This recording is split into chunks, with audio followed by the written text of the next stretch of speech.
Are fish treated well?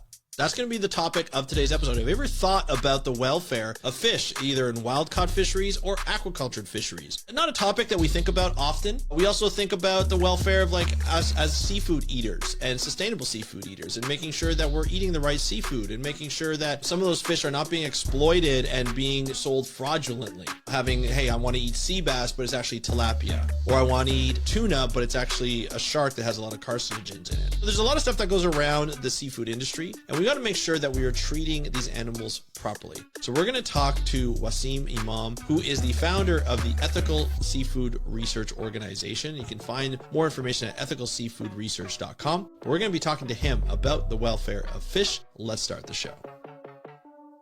Hey everybody, welcome back to another exciting episode of the How to Protect the Ocean podcast. I'm your host, Andrew Lewin, marine biologist and science communicator, here to tell you what's happening with the ocean, how you can speak up for the ocean, and what you can do to live for a better ocean by taking action. Now, in today's episode, we're going to be talking about the welfare of fish, because that's something that we don't talk about on this episode a lot, because I think when people think of fish, they just think about food. Like, fish is food. That's how we think about it. We catch fish whenever we really see fish, unless it's at an aquarium or in your own aquarium. You look at it and you're just like, it's on a plate. You know, if I look up salmon and I look up on the internet, I Google search it, you're going to see salmon on a plate. You're going to see how delicious salmon is and how you can, different ways of cooking and all the different recipes. But you're not really going to see a lot of salmon just underwater. But we don't think of how they feel, that they feel pain, what they have to go through in their lives. Mother Nature can be quite cruel to fish, especially schooling fish, or they're getting eaten by a lot of different predators and so forth. When we talk about how humans interact with fish, a lot of times welfare is not really brought up in the regular conversation because we just think of them as food. We don't think that they feel pain, but they do. And that welfare needs to be addressed. And I have on the podcast today Wasim Imam, who is the founder of Ethical Seafood Research. He talks about his life growing up, wanting to be involved in marine conservation, and then finding just a different path, going all over the world for schooling and stuff, including Canada, here in Toronto, not far from where I grew up, and being able to start an organization because, he wanted to make sure that there are some set standards and people are following the set standards on fish welfare. And so I think it's really important to have that conversation. So Wasim is here to talk about that. So here is the interview with Wasim Imam talking about ethical seafood research and fish welfare. Enjoy the interview and I'll talk to you after. Hey Wasim, welcome to the How to Protect the Ocean podcast. Are you ready to talk about the welfare of fish? Yes, I'm really excited about this. Yeah, I've been waiting for this for a while now since we touched base. Absolutely. So, yeah. I'm super excited about this. This is a subject matter that we don't go into often on this podcast, and I think it's kind of a bit of a shame that we don't, because it's something that we need to talk about more. We're going to be talking about fish welfare and looking at the fish and ethical seafood and all that wonderful stuff. And so there's going to be a lot of questions, but before we get into all of that, Wasim, why don't we talk about a little bit about you? Why don't you let us know about who you are and what you do? Yeah, absolutely. Yeah. So, and that's exactly why I'm excited about this, because I appreciate that this is not the typical topic from what I've heard of your previous episodes. Right. So thank you for having me. So I'm an aquatic ecologist. Everything I've ever done has involved fish in one way or another. I then got into fish welfare a bit by chance. I'll talk about that a bit later on. But so I now describe myself as an aquatic ecologist by trade, but a fish welfare researcher. And I'm also the founder and executive director of a small nonprofit called Ethical Seafood Research, where we advocate for improving the welfare of aquatic animals in the food system, in the aquatic food system, obviously, particularly in Africa, but we do have operations and projects outside of that as well that I can touch upon during the recording. Very nice. Very nice. This is really cool because, you don't meet a lot of people who are involved in welfare of fish, especially. There's welfare of zoological animals, animals that are in zoos and things. I know there's a huge area of interest in that respect. But when we're looking at fish, we look at, obviously we look at, especially from farm fish and wild seafood, wild caught fish. There's also worries about pain and worries about how they're raised and how they're caught, and of course, so it makes sense, right? But I want to go back a little bit further before you got into this. As you said, you kind of came by happenstance in terms into this field. What originally drew you to being interested in fisheries, or even just in the ocean in general? Yeah. So my origin story, as they call it, I was working with so I did my undergrad in Canada. One of my many nationalities is Canadian, so Oh, nice. Where from? Toronto. Oh, that's like I'm right by you. Like that's hilarious. I live in Burlington. So I grew up in Toronto. That's awesome. Okay. So actually, Burlington is one of the places I did work on fish with the Great Lakes. Yeah, inland. Yeah, the waters. Yeah, exactly. Yeah, so that was nice. another place where I cut my teeth a bit. Yeah, I was working with the Ontario Ministry of the Environment in Etobicoke, if you know. Right, I know exactly where that office is. Yeah. Yeah. So during my undergrad, I did like the co-op program, Okay. environmental science, and my third co-op placement, I was with the ministry there, and I was my title was biomonitoring technician. So I would be going out with the senior biomonitoring technician and biomonitoring scientist, I guess it was called, and I was helping him collect samples of fish from different areas of Ontario to sample levels of contaminants, and Right. that informs what used to be called the sport fish guide, like contaminant guide. Or it tells you like the safe levels to eat of fish caught from this area for pregnant women, for children, for older folk, and so on. And it was my first time ever really being out in an aquatic environment, like on boats. Maybe for like true Canadians, like where they grow up, like hunting Yeah. and fishing and stuff, it's Yep. not that like exciting. But for me, as like a newcomer to Canada, it was a completely Yeah. new thing to me. So being out like in the field, like working with fish, really, I just loved all of that. But on Right. top of that, I started realizing just how vulnerable fish were. So we would be wanting just a sample of 20 or 30 juvenile fish, but by seining, we were catching like hundreds. And as my boss was trying to like get the sample perfect, I was just trying to save all these fish that I was like, they're gonna die unnecessarily. And then I started realizing just how fish in inland water especially are so at the mercy of like human activities, and how we have the ability to like overexploit obviously I took it to the next level of oceans, but just in general, freshwater fish to me seem very vulnerable. That water Yeah. levels, they're at the mercy of the water levels being enough. They don't always have huge distances that they can escape, natural fluctuations and so on. Whereas, birds can fly, or, land animals might have. Obviously, I'm simplifying things, but that's kind of what got me thinking, like, oh God, these animals are actually quite vulnerable. Yeah. And for my master's, I then did another project where I looked at the movement behavior of tilapia through McGill University. They had a research station in Uganda. Yeah. I tracked the telemetry. Using telemetry, I tracked the movement behavior of tilapia there, which is something that no one had done at the time. And I just loved this idea of radio tags and discovering the innate movement patterns and stuff about species we don't know about. And from there, I continued with that. I worked for the FAO for a bit on fisheries and aquaculture, like sustainability and like at the policy level, global. But I didn't enjoy that work too much. But I got funding from NSERC in Canada to do a PhD. So you're working for the FAO, but still while living in Canada? Because I know FAO, I always assume it's in Europe or like in Rome or something like that. It is, exactly. Yeah. That's it, yeah. But you did it from Canada. No, I actually had to move to Rome. Oh, you had to move to Rome. Okay, Yeah. cool. So, and even the funding that I got, the NSERC, like PhD funding, Yeah. they allowed me to take it anywhere. So I took it to Scotland. Oh, so I did a PhD there with a group that was looking at aquaculture, and my supervisor there told me, "Hey, have you thought of animal welfare or fish welfare?" And I was like, "No, I don't really know what that is," and that's kind of what got me into this. So we can talk about that, but I was just giving you a high level sort of I love it. overview of my journey. Yeah. Well, I mean, it's very interesting because like you did a lot of traveling. What made you first come to Canada to do the undergrad at University of Toronto, U of T? Yeah, so my dad wanted to come to Canada from like when I was young. He said to me like, that's where the future is. I was in high school in England. I was in the UK, and Okay. it just Europe was always seen as like kind of still a bit struggling in the past, whereas the future is North America and there's like opportunities. Interesting. And Okay. yeah, and I think that there is a lot of truth in that, to be fair. Especially at the time. So when I moved to the UK for high school, it was the same year, same month, same week as 9/11, and you can Oh, imagine. wow. Yeah, and I'm from the Middle East originally, so like, Right. I got used to some really like I don't think this is a definitely your No, but audience I mean, not used to. Yeah.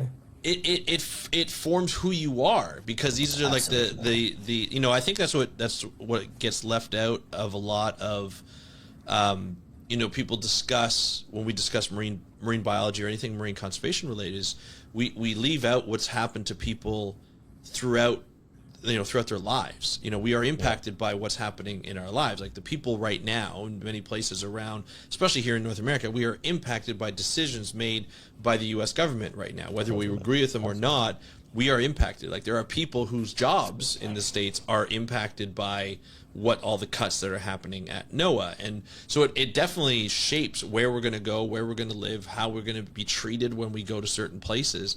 You go into the UK from the Middle East. And what country are you originally from? Egypt. So Egypt, right? Like very well educated, like a great, like in Egypt, like they have like, stable structure, like, history, culture. You go to a place like the UK during 9/11, you probably could have come to any place, like even the US or Canada, and then you're looked differently and you get treated differently, and not by, you were in high school, like, well, you didn't do anything.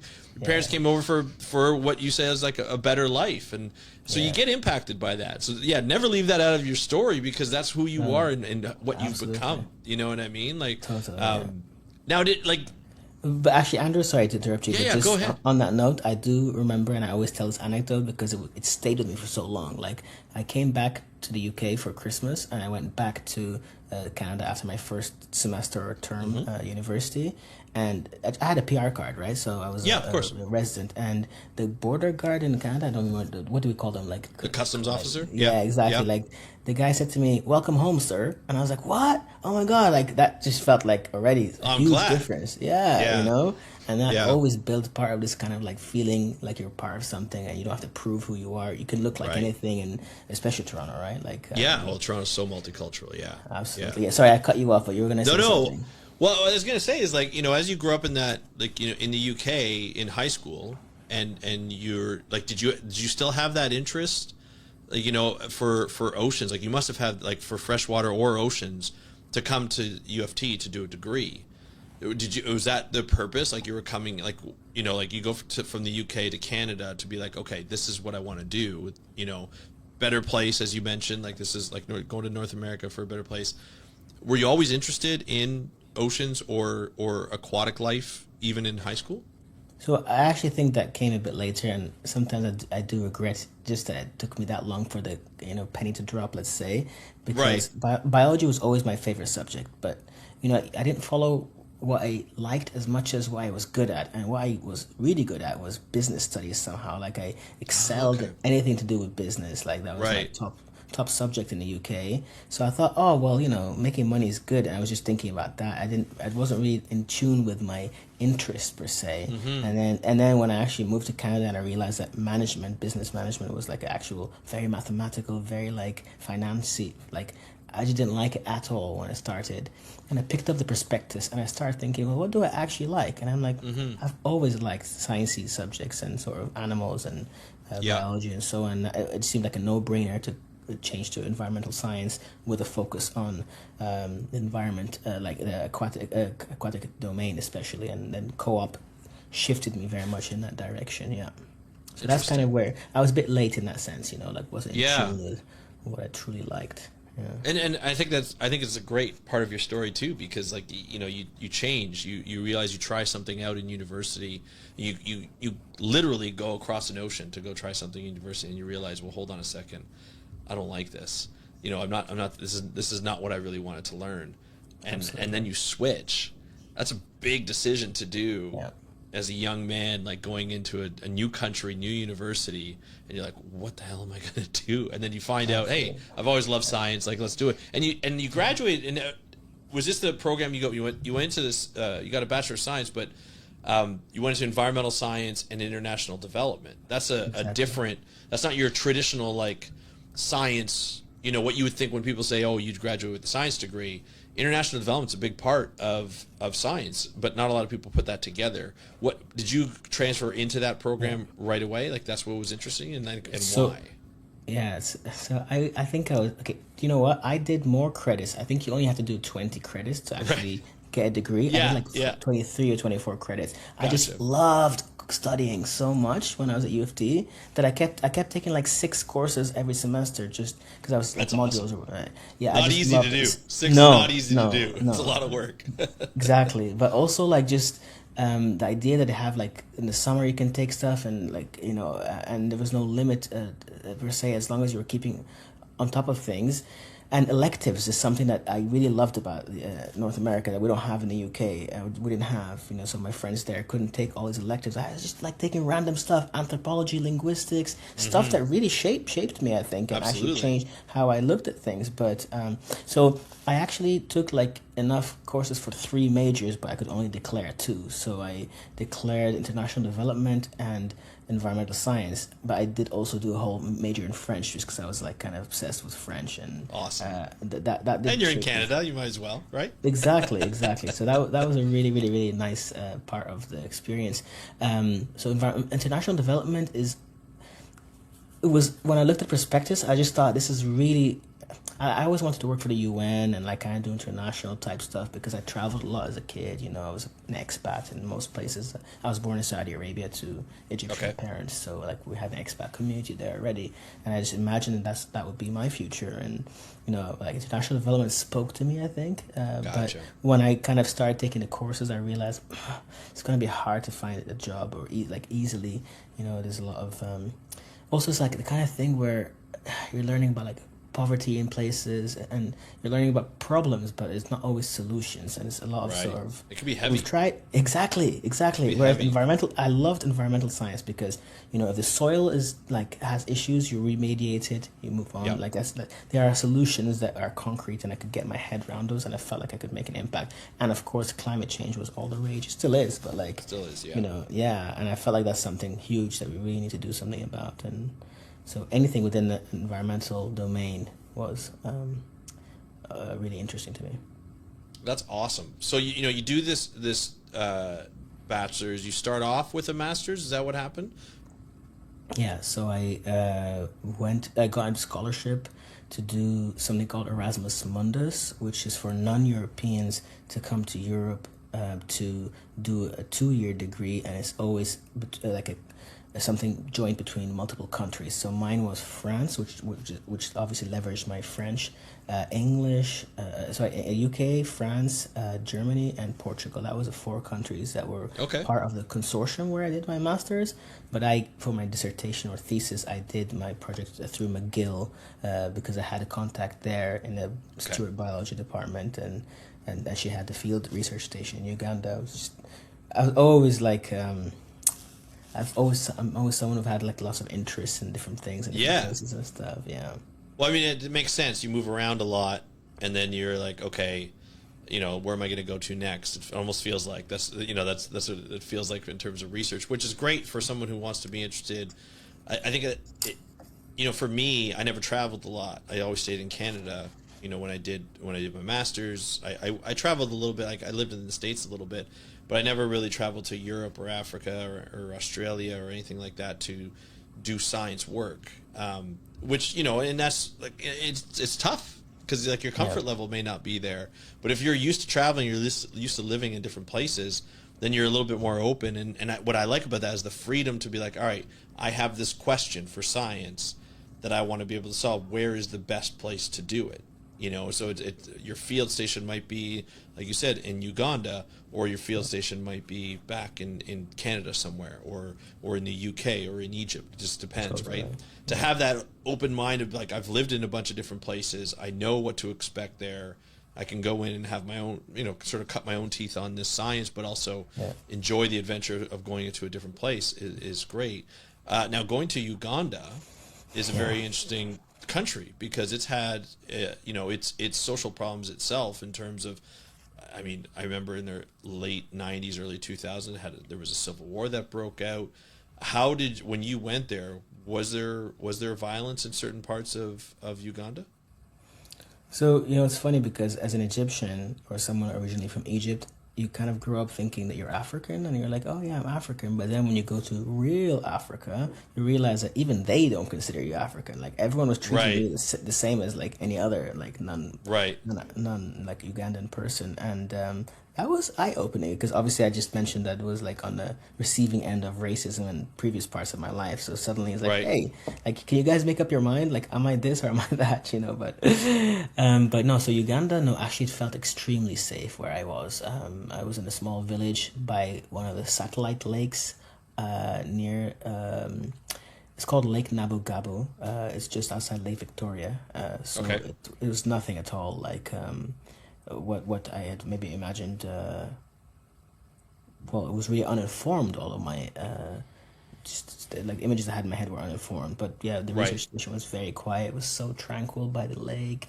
People were so nice.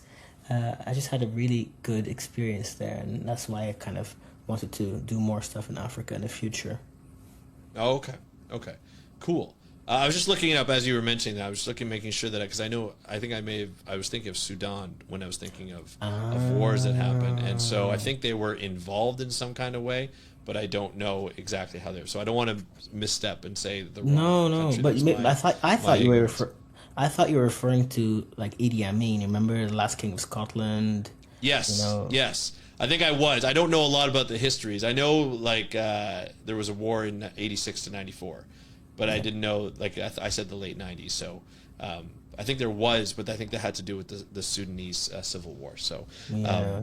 but yeah, but regardless, I mean, you never know. You never know what you're going to expect in these countries. How did you enjoy staying there for your field season? Like, what was that like? So it was an eye opener for sure. I'd never done tropical field work, Yeah. and I suppose the one thing I liked about it, because in Canada and like Europe and stuff where I'd done other stuff, like everything's so structured, like health and safety, this, like kind of you have a protocol, but like there, like you're kind of reacting to things on the ground that you haven't prepared for at all, and also no one really cares that much about certain things. They're like, you know what, you want this, yeah, you want a sample, we'll get you this fish. Yeah. Like whereas like I would have had to, jump through all these hoops. Yeah. So I think it's also a lot more real in that sense, and of course, it taught me a lot about how I'd learned about all this fisheries stuff, but really seeing how the communities depend on that as a livelihood was really eye opening. Yeah, and I it's can imagine. how big a problem it is. What they call the tragedy of the commons. Like if it's not regulated, like everyone's just going to. I could see it happening in real life that if someone doesn't catch it, someone else will catch it, and everyone is sort of trying to provide for their families in a subsistence way. Yeah. So it was a bit depressing, that part, I would say, especially Yeah. like the Nile perch. How it was introduced to the Lake Victoria. I could see the effects, just the decimation of endemic populations in Yeah. the lake there. It's one thing to hear about it like through literature and through other people. It's another thing to see when you see like an invasive species or an introduced species come in and wreak havoc into a lake that where you've heard so many things, like great things about. It's we see it in the Great Lakes here with the Asian carp coming in, and you're just Exactly. like, they just destroy everything if they're in here. And so you worry about that. But there's one thing in seeing it, and there's one thing in hearing about it too. They're very, very Absolutely. different things. Yeah, Actually, so that's Andrew, interesting. since we mentioned Burlington and the Great Lakes Lab, that is the project that I was helping them with in 2012. Halfway through my master's, I did an internship with someone called Sue Doka. I don't know if you know anyone from the group there. She used to be my boss. Really? No We must have way. missed each other by like we were in the same building. Oh, no way. I was in 2012, 2013.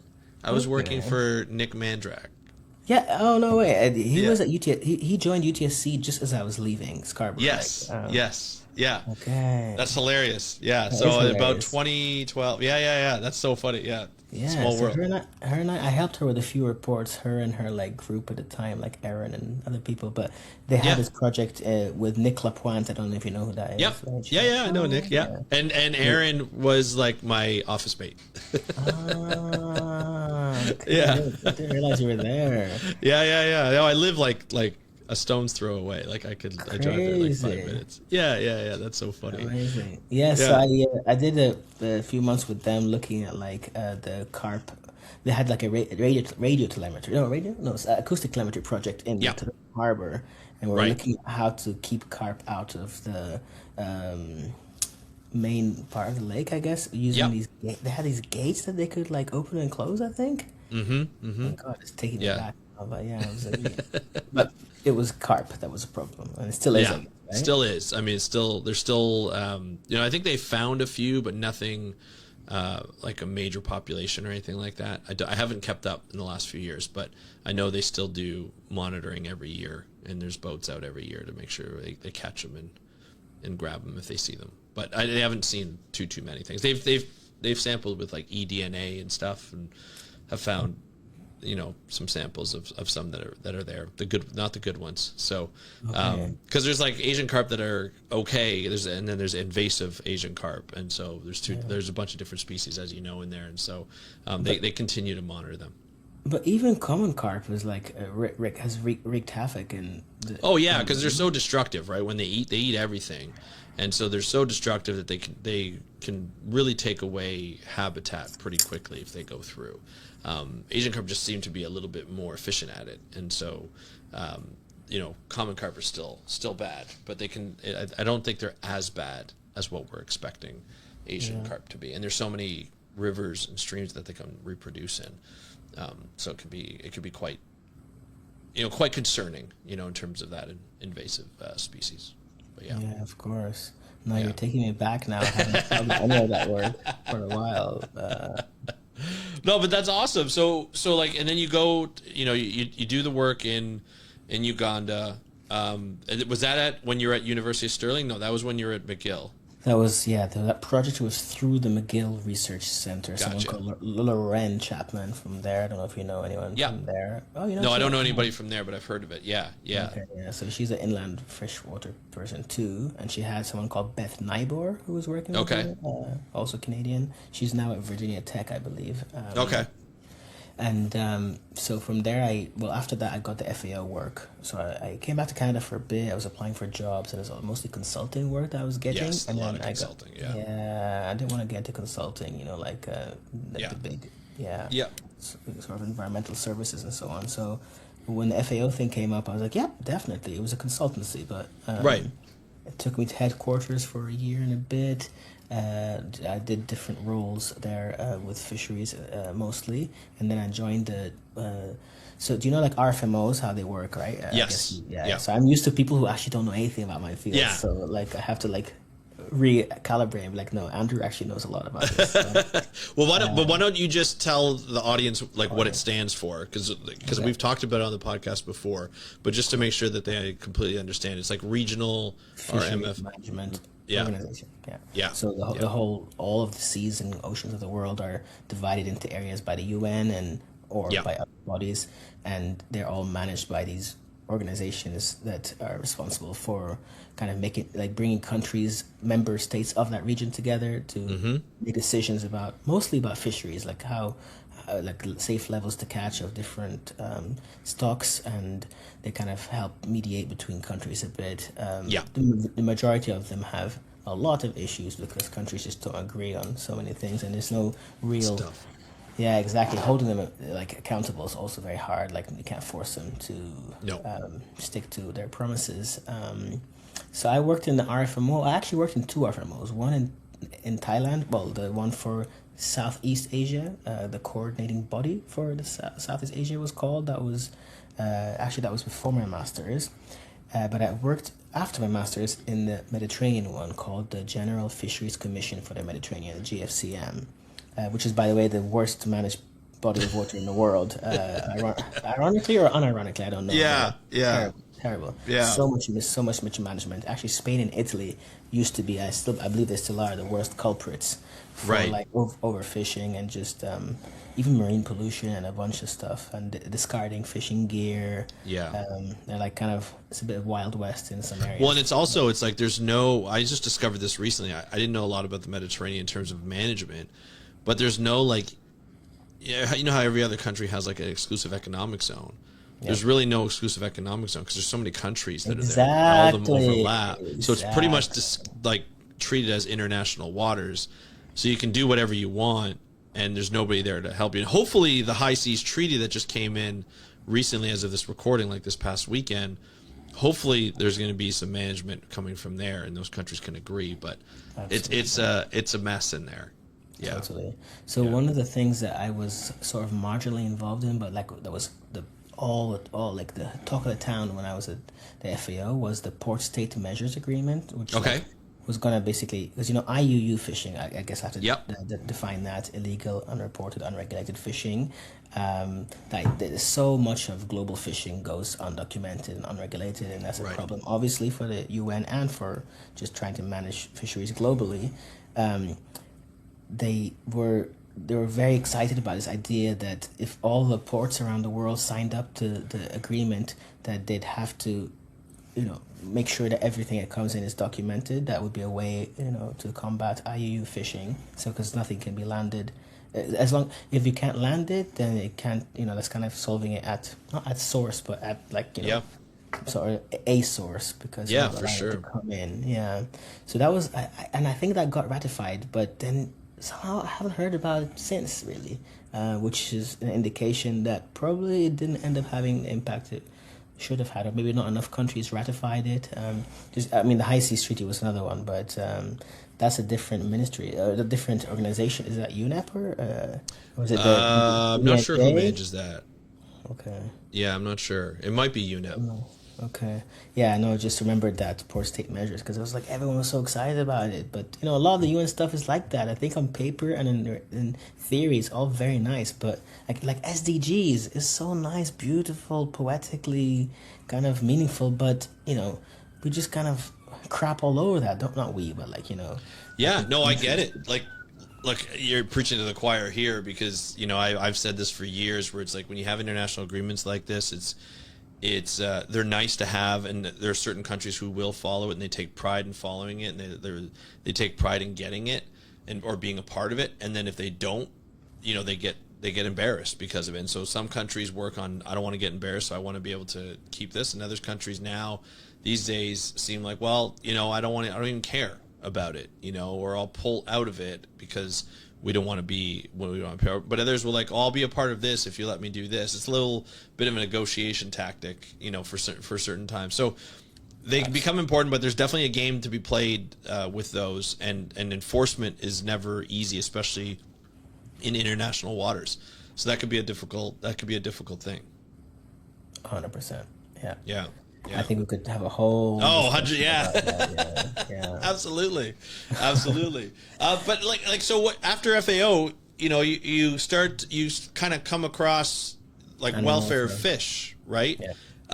So how did that all come about? How did that cross your life, I guess? So there was a group at the University of Stirling in Scotland. They had a project from the British Council and the department, what used to be called the Department for International Development in the UK. Now it's been combined with the Foreign and Commonwealth Office, so it's called the Foreign Commonwealth Development Office now. Okay. But it used to be separate department or ministry, as you might call it. And they had funding for 2 years to try out this project in Egypt. It was the Institute of Aquaculture at Stirling, and they hadn't done anything in Egypt before, but the idea was very, very kind of experimental but exciting. So there's something called behavioral fever, which is like the phenomenon that fish that are sick, of course fish are ectothermic, so they can't control the temperatures, but just like reptiles and amphibians and so on, they've been known to seek out warmer waters when they're unwell. So it's like a thermoregulation or kind of a fever behavior. Yeah, so they be more comfortable. Exactly, and actually, if in experimental setups, if you give fish that thermal gradient to choose from, and they're sick, and you infect them, they do recover faster in the presence of the thermal gradient. So we know that is a concept that works, at least in theory and in experiments. But we were thinking, can we apply that to a sort of low intensity aquaculture system as a way to help fish recover, without using medicines and so on? Obviously, it was very ambitious. So we tried to recreate these thermal gradients in ponds in Egypt. Mm-hmm. That was a project that I was part of. So it was called well, it's called Balti Egypt, the official name. It's a Okay. very long name, but like kind of behavioral prophylaxis as a way of Right. like improving health and welfare, sustainability, blah blah blah.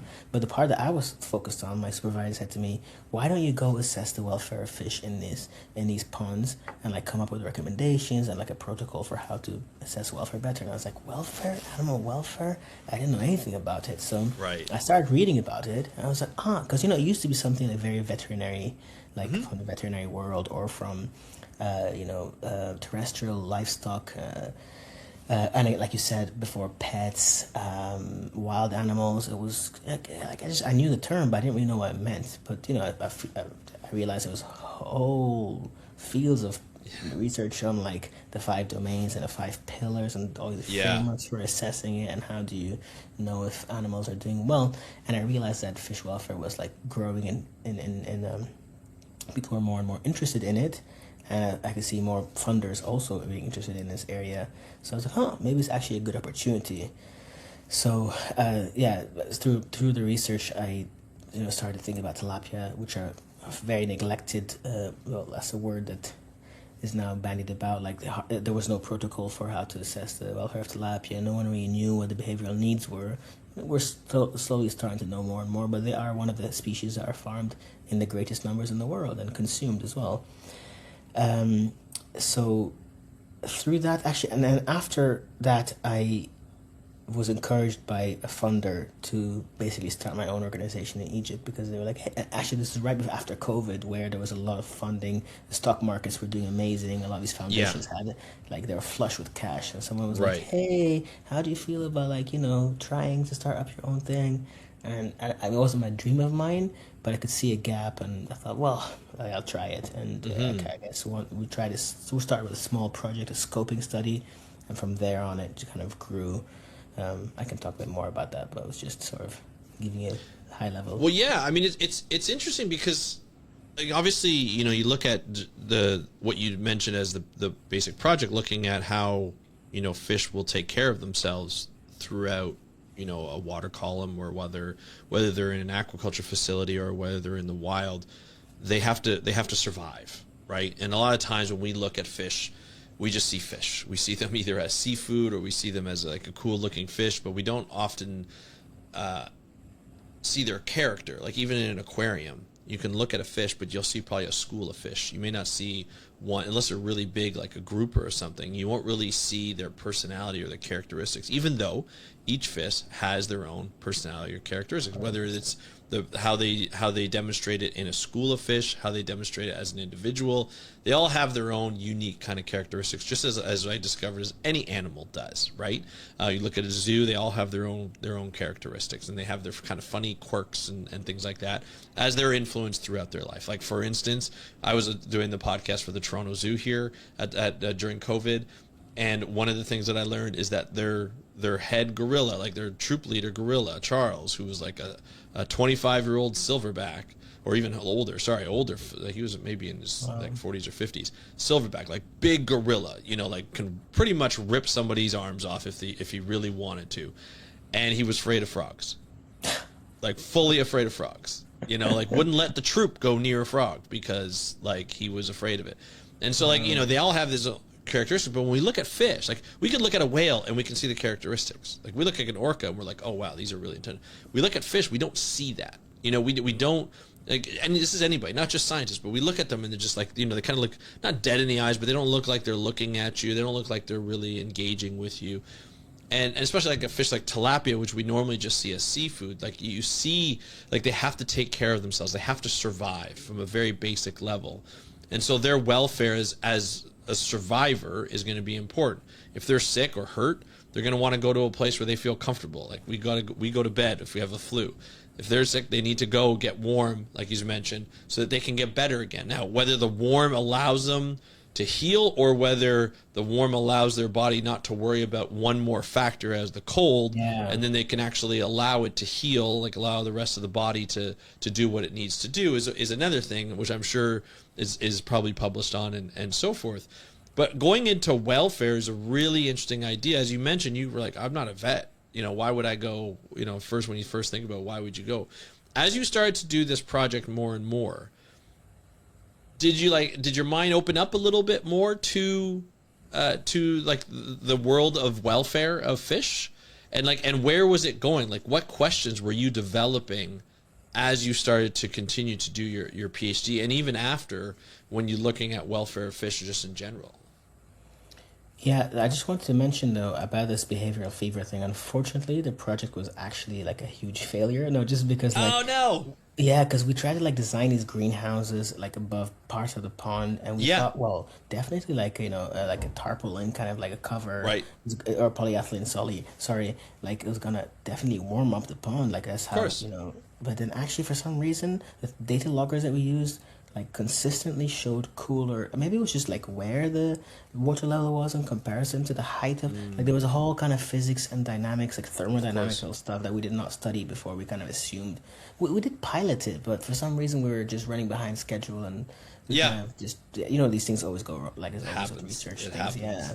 Yeah. So until now, I don't actually know what that would look like in a true aquaculture course. setting. Just to be fair, and you said something else about welfare. I was gonna say yeah. So a big part of my work now these days is on slaughter, how to slaughter fish better, how to reduce the suffering of fish at slaughter, in the context of aquaculture. We know where large numbers are being caught or harvested, as they say, and it still shocks me because obviously I know because I've read literature that the fish are suffering when they get taken out of water, and I think most farmers or people who work with fish know. But the fact Yeah. that the fish don't make any sound makes it hard. Like if you're slaughtering like when I've seen a cow be slaughtered in like Islamic ritual style, I'm like this is horrible. Like anyone can see it's horrible. Like the cow is trying everything to escape, Right. and most other land animals, but fish just kind of flap about. I know still like if you're informed, it's not nice to see, but Right. the lack of sound sort of just doesn't resonate with us as humans, where we think sound must mean suffer or suffering has to be Yeah. vocalized, right? So that's just Yes. something I thought of as we were saying that. But then I kind of, you actually asked me other questions, so maybe we can go back to those. Yeah, for sure. Well, I guess like as you make these observations, when you finish off your PhD, you start to get more into this sort of welfare field of fish. Like, what was the next step? Like, what kind of questions arose after your PhD on the welfare? And I guess are those the questions that led you towards, ethical seafood research? Yeah. So I work with a NGO called Aquatic Life Institute. I'm not sure if you've heard of. I've heard of that. Yeah. Yeah. Yeah, so they are US based, but actually their MD, their managing director, is Canadian she lives in BC. I think she also went to U of T and did an environmental science background. Probably. Yeah. So I worked with them for a couple of years, and that was my first time in an NGO. I'd worked in the UN, I worked in the government in Canada, I worked in the government in the UK, I worked at research settings, but never an NGO. Maybe just like small contracts. I even worked for the European Parliament at some point, but not Oh, wow. yeah, that was a really fun role. But I guess I just learned about how NGOs work, and especially these like smaller NGOs or charities, where it was like they all had fancy titles and a fancy website and like fancy like even fancy branding and stuff. But then like when I actually started working for them, I was like, oh, you guys are just a bunch of people, like normal people, like me, and I realized just how accessible it was to do something similar. And that was always in the back of my mind. I'm like, well, I could do something like this, and I think it'd be fulfilling because I was passionate and I'm driven, but there's nothing as like fulfilling as you working for yourself and like you're mission driven, I guess is the word, Yeah. right? Like that they Yeah. use. So it was back in the back of my mind. I was like, I think this is my calling, really, to pursue my own passion in the format of an organization. But I also started realizing just like how neglected the field was, how much suffering happens, and that there were technological solutions available. We could do something about it. So like what they say, they call it tractability. So I think we can actually address that issue.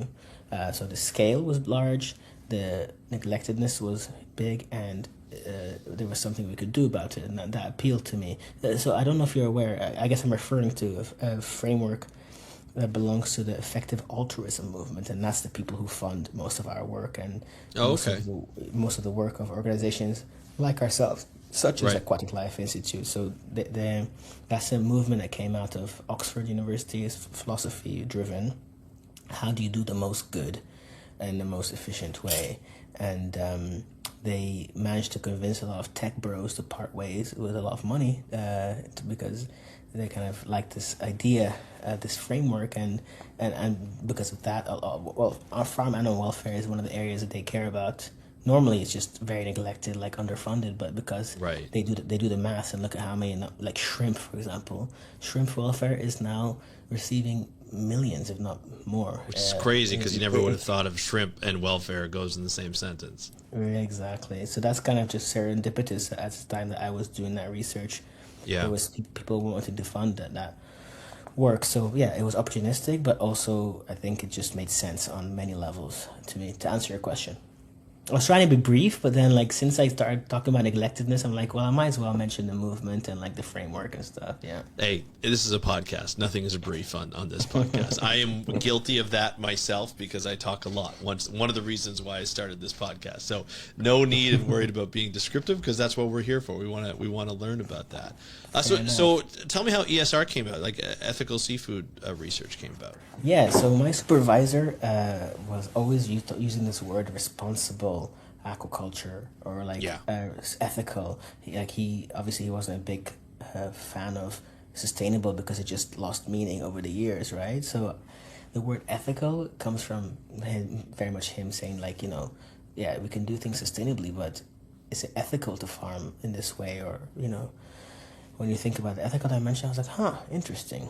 I don't mean it in the same way as like, PETA, like, or PETA, like the... Yeah. Yeah, I just mean it in like a more... It's not like an activism kind of doesn't thing have to where be. you're It doesn't have to protesting. be. Right. Exactly. Right. Like we just ask people, even farmers, like your average farmer, like, do you think it's right to treat animals in this way? Not in an aggressive sort of accusative Right. way, but once you actually talk to them about like the suffering, they're like, yeah, you're right. I don't need to kind of throw them around if I can. Well, or they tell you, well, I wish I could do it differently, but this is like we're faced with these constraints. We don't Well, ever I go in think there. too, like it seems like one thing that gets me too is a lot of times when you speak to farmers or like say a union of farmers or even fishers and things like that, a lot of the time there has been, I wouldn't say like scientific research, but there's been sort of like generational research like among farmers and fishers that look at what's the best way to kill the animal for the food, right? And a lot of them don't want the animals to suffer. They have if not a spiritual but more of an ethical approach to it, where they're doing what they can, even though they're killing an animal, they're doing what they can to make it the fast thing. Now, I am not in this genre or this field, so I don't know if that holds true for everywhere, but there's a lot of people who do care about that. And I think it's interesting because I'm sure a lot of the conversations have come. It's like we tried this way, decades ago, and then we try it this way because it seems to be better. And maybe they don't know the scientific part of it, right? Absolutely. So that's where you come. I agree completely. Under like your average farmer, your average fisherman, your fisher folk or a fisher person, or whatever, wants to do right and do better. And when you don't shame them into it, you can have a very nice conversation about how things can be done differently and in a way that also doesn't hurt them. So I agree completely on that. I was just going to say about so then the word seafood obviously is self-explanatory, and research is, I just thought of it like I set it up as a consultancy, carrying out research to answer those questions because I saw it as a niche or a gap. Based on my skill set at the time. I didn't imagine to go down the non-profit route, but the problem was that there wasn't that many people who wanted to like hire a consultant to work on that. There was so few contracts coming our way, or like it was a bit limiting. So I thought, well, maybe if we move towards donations, can we get people to sympathize with fish in a way, or like fish and farmers, because using what they call the one welfare approach, like we're helping farmers, we're helping fish, we're helping the environment all in one, like it's a win-win-win, a triple win. So can we get people to support that cause? And it's something I have to say that I'm still I haven't got an answer to yet, because we've only really pivoted to being a full-blown charitable entity less than a year ago, and for now it's working out. But just I had to shift gears because I didn't know anything about running a charity really. But the consulting idea came from when I was in the European Parliament. So I was with the Fisheries Committee there, and I was with a team that commissions. They have a budget that they have to spend every year to commission like studies to be carried out by consultants. And I was reviewing these contracts or like the reports that would come in, and I would sort of review it and summarize it for the parliamentary committee to like not vote on, but kind of give feedback and if they want changes to be made. And I started seeing that I could be on the other side preparing those reports, and I thought that's what would be more interesting for me. And I started contacting people who the consultants that I was seeing their names. I'm like, hey, my contract here is running out soon. I'm really keen to get into the kind of work that you're doing. What would be an entry path into that? And one of them told me like you have to set up your own entity because it's much easier to apply for grants or contracts. Right. Register. So that's not as like an independent consultant, but you have like this nonprofit. Absolutely. Yeah. Absolutely. So that's where the idea of registering came, and then the name came from like kind of being inspired and also thinking it was a niche, but then actually transitioning to not applying for those kind of contracts, but actually going after like donations is something that came only a year ago because we set up in 2021 originally. Right. So now, now that you've been running for 5 years now, say, as we just moved into 2026, you seem to have done you have had a lot of projects, and from all over the world, which is great. So can you talk a little bit about some of the projects that you have worked on, even just from an overview standpoint, just so people can get a perspective of what kind of animal welfare are you looking at and what other people are looking at to get your services? Cool. Yeah, of course. So I always say when I give presentations and conferences, I always say we are a nonprofit advocates for improving aquatic animal welfare, blah blah blah. And then I always say like three key pillars. Obviously, research is in our name, but we also do like training and education. That's always like the backbone of anything we do. We're trying to improve practices, so there's always a lot of training workshops being held in the background. And then more and more now we're doing policy work, or like sort of governmental like high level work with the government. So we helped. One example is that we're a bit opportunistic, I should say this, just to be clear. So, if there's an opportunity there, we'll seize it. And we were invited by the government in Zanzibar. I was living there at the time. So Zanzibar is a semi-autonomous island, a group of islands, archipelago off the coast of Tanzania. And I was there in 2023, in January to March, on some kind of residency. And I formed a relationship with the government there, the Ministry of Blue Economy and Fisheries, they call it. And they invited me. They were like, "Hey, we need a new aquaculture strategy. Do you think this is something you can help me with?" And I'm like, "Help us with?" And obviously, it wasn't something that I'd done, but I was like, "Well, I'm sure I can." So I went away, applied for funding. I, talked to some consultant friends of mine. Together we thought the best way of doing it. And sure enough, we went away and delivered it in collaboration with them, and that's been adopted as official strategy for the islands for the next. Well, it was 2025 adopted, so 2038. So it's a 13-year strategy, and that will determine the direction that the islands go. Now, this is because they're really keen to exploit the blue economy. All of Africa and many developing regions, are keen, blue economy. The World Bank pushes hard on blue economy, but actually, when we were carrying out the stakeholder consultation and developing the strategy, we realized that Zanzibar is very well suited to seaweed farming. They already do a lot of seaweed.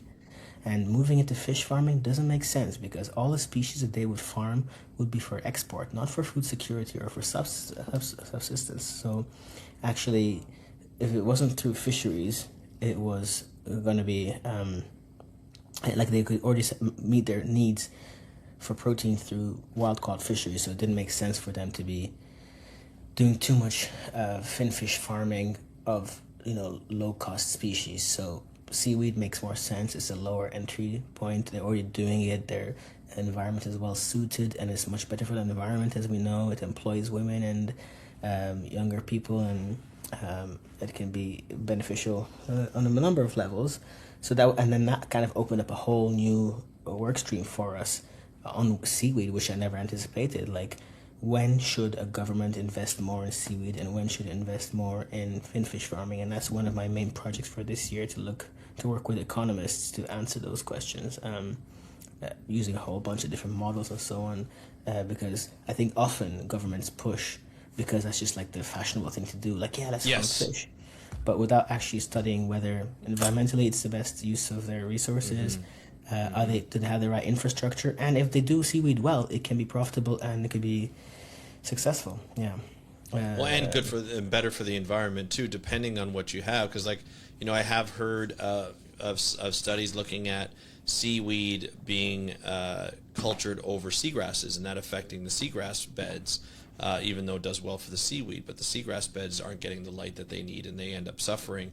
But also, when you have aquaculture, fish aquaculture, sometimes it's not as profitable for the whole time. And there's Greece is going through some problems right now with abandoned fish farms and so forth. So there's always problems. I didn't know that.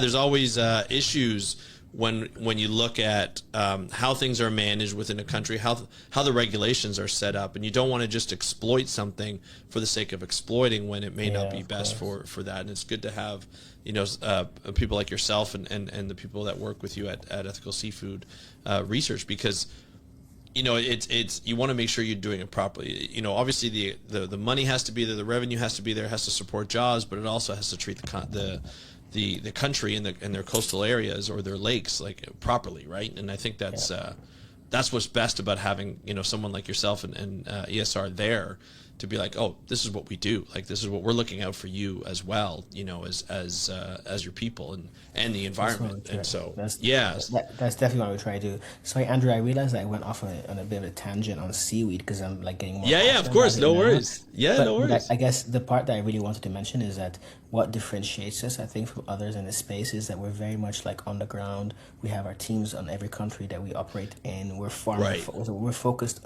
We're actually trying to work with the people who are closest to the fish. We're not the policy stuff is secondary, but really our bread and butter is that I work with aquaculture experts. They've all studied aquaculture. They understand exactly how to farm fish in the best way, and so I think we go in there from a technical perspective, or we're veterinarians as well, right? So that's, I think, really our bread and butter is producer facing.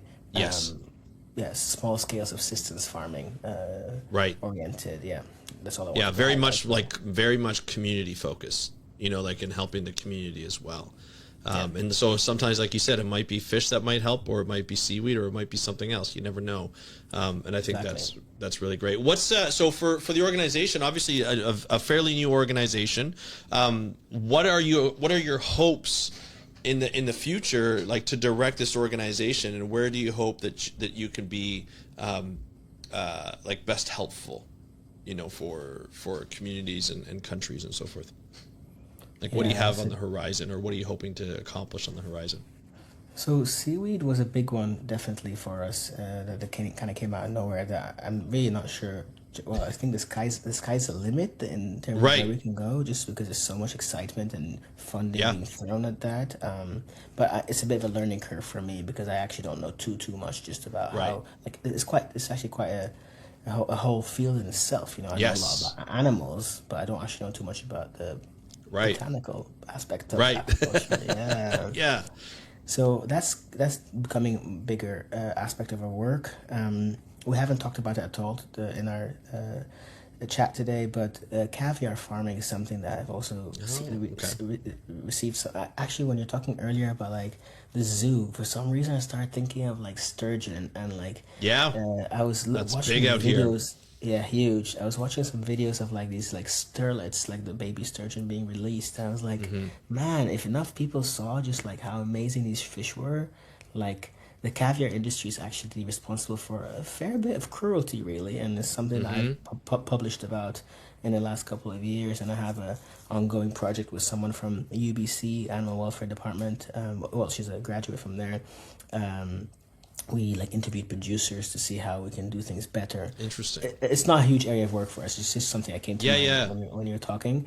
Other, I guess we have we're trying to work with governments to develop codes of practices on farm fish welfare in Africa. So we have the Kenyan government invited us to develop one for them, which would be something that, well, voluntary, but we believe that the industry will sign on. But that's kind of, so Africa, the thing about African aquaculture is it's the fastest growing in the world. So part Right. of our focus to work there was that we get in there before like all these like bad practices that we see in Yeah. salmon farming and all that gets like embedded. So through things like the code of practice, through early training, through steering the industry, towards good technologies from the get-go, I think we can do have impact. So I'm excited about this approach of like working, trying to incorporate high level approaches, not just farmer work, as I mentioned.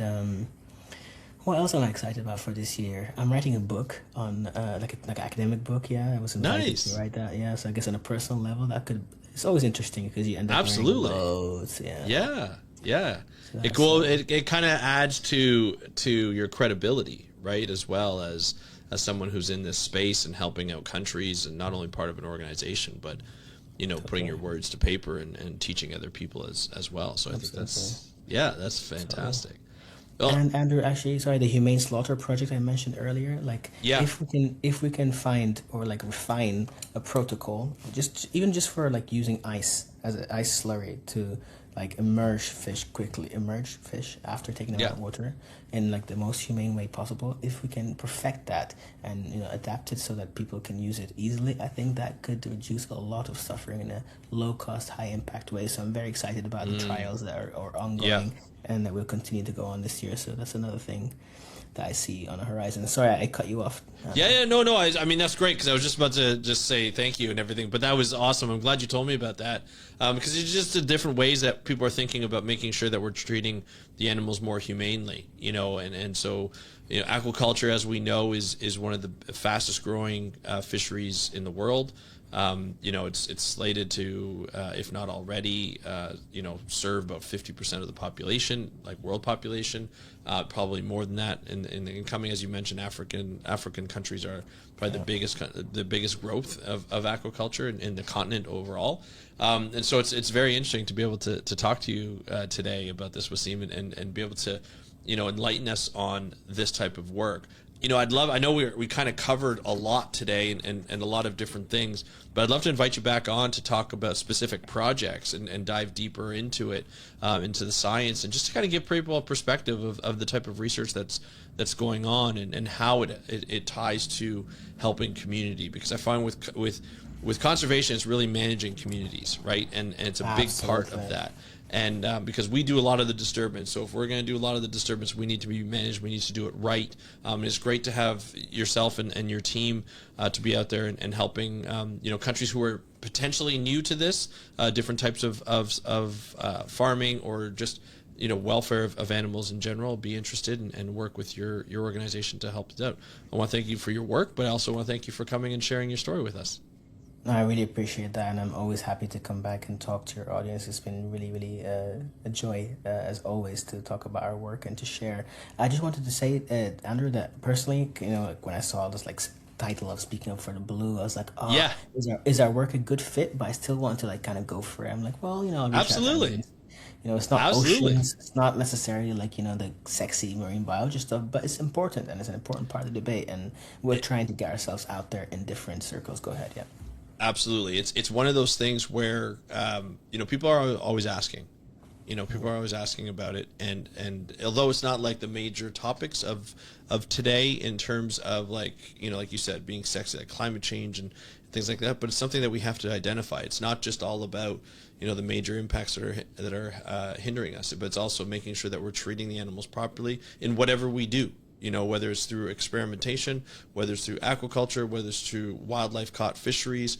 You know, the less impact we have, the more humane impact we have, the better. You know, and I think that's a huge aspect to discussing and talking about the ocean. So I want to thank you so much for the work you do, and of course coming on the podcast, Wasim. It's been great to having you on. Thank you so much. It's really been a pleasure. Yeah, thanks again. Thank you, Wasim, for joining us on today's episode of the How to Protect the Ocean podcast. It was great to have you on. It was great to have a great conversation on ethical seafood, ethical treatment of seafood in particular. So fish welfare is not a conversation that we talk a lot about. It's a conversation that we should talk more about. And I think when that conversation arises, a lot of people think of like activism and advocacy, but there's a lot of science that can go into this type of research. Even like within the aquaculture industry, there's fish feed that you have to look at. How is the feed created? Like, how is it made? Where are the fish that are caught to make that fish feed? Are they being fished sustainably? Are they being treated properly? And the same with the fish in aquaculture pens, the same with the fish wild caught. Are we doing what we can to reduce the amount of pain, reduce the amount of problems that we are having on the ocean and on that particular fish that's being eaten? So it's a very interesting field of study, one that doesn't get talked about a lot. And I'm so happy to have Wasim on the podcast to be able to talk to him about it. So super happy that he's here. I'd love to hear what you have to think about fish welfare. Do you care? Do you not care? What do you care about in terms of fish welfare? Love to hear your thoughts. Let me know in the comments below if you're watching this on YouTube. And if you're listening to this on your favorite podcast app on the audio part, love our audio listeners, because that's the first thing I did when I came into the podcast industry. I was dealing with audio, and I still love my audio listeners. You can go to speakupforblue.com/feedback. That's speakupforblue.com/feedback. And you can either put in a voice note or you can write your thoughts down, and I will get to read them and maybe share them later on if you so desire. But I want to thank you so much until then for listening to this episode of the How to Protect the Ocean podcast. I'm your host, Andrew Lewin, from the True North Strong and Free. Have a great day. We'll talk to you next time, and happy conservation.